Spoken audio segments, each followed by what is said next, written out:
l'arrondi qui se trouve à l'opposé de la vigie du Père Fouras, la partie qui est beaucoup plus verte suite aux embruns. Eh bien, c'est la partie qui est face à la houle qui rentre dans ce pertuis.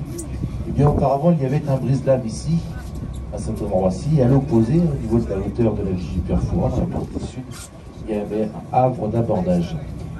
Donc il est à pourparler eh bien, de reconstruire ce brise-lames pour préserver le fort dans les années à venir des différentes tempêtes qu'il peut y avoir, et de reconstruire aussi cet havre d'abordage qui permettra peut-être par la suite de pouvoir débarquer sur le fort en toute sécurité.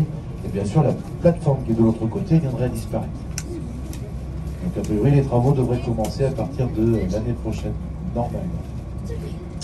Avant de repartir, et bien juste derrière le Fort Boyard, et bien l'île de Léron, deuxième île française, la plus grande, juste après la Corse. C'est elle qui ferme une grande partie le pertuis d'Antioche, nous vivons actuellement, et qui nous protège quand même du mauvais temps venu du large.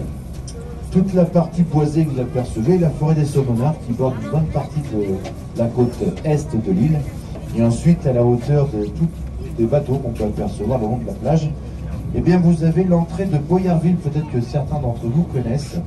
Eh bien Boyarville a été créé à l'époque uniquement pour la réalisation du Fort Boyard. C'est à cet endroit-ci eh bien qu'ils entreposaient tous les matériaux et le matériel nécessaire à sa construction. Pour l'enrochement du fort, eh bien dans le commentaire il expliquait qu'il fallait trouver l'enrochement justement pour pouvoir créer les fondations. Eh bien c'est de l'autre côté cette fois-ci, il venait à la pointe nord-ouest de l'île d'Aix, dynamiter la roche pour récupérer les blocs de pierre qu'ensuite il venait jeter ici pour pouvoir justement rehausser cet enrochement. Alors l'île d'Aix, contrairement à ses grandes sœurs, eh bien elle n'est pas reliée par un pont ni par une passe qui découvre à marée basse. Donc votre seule possibilité d'accès est par liaison maritime. Tout au long de l'année, vous avez un bac qui part de la presqu'île de Foix, et au bout de 30 minutes de navigation, eh bien vous arrivez sur l'île. L'île d'Aix, en quelques mots, elle se présente sous la forme d'un croissant de sable et de verdure au relief peu accentué, qui s'étend sur 130 hectares, bordé de plages, de criques et de rochers. Vous avez la possibilité de faire le tour de l'île à pied sans aucun problème, mais aussi en partie à vélo. Et pour les moins courageux ou les moins sportifs, eh bien un petit tour en calèche, si cela se fait plaisir. Il y a tout ce qu'il faut sur l'île d'Aix pour passer une agréable journée, même pour y passer des vacances ou pour y vivre tout au long de l'année.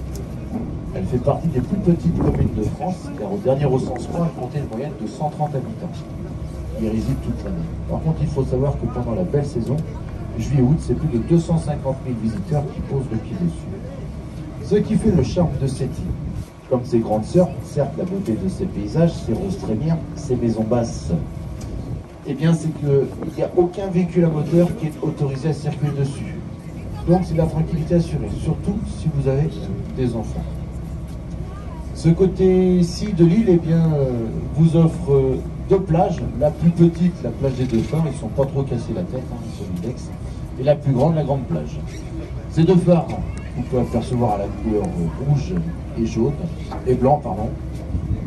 Eh bien, ces phares permettent tout simplement l'alignement des différents cargos qui souhaitent rentrer ou sortir de ce pertuis, même pour emprunter l'embouchure de la Charente. L'embouchure de la Charente, pour vous le situer, eh bien, elle se trouve sur notre arrière bâbord, arrière tribord. Excusez-moi, c'est fin de semaine. Donc arrière tribord sur notre arrière droit. D'ailleurs, on peut apercevoir une autre fortification en plein milieu de l'eau.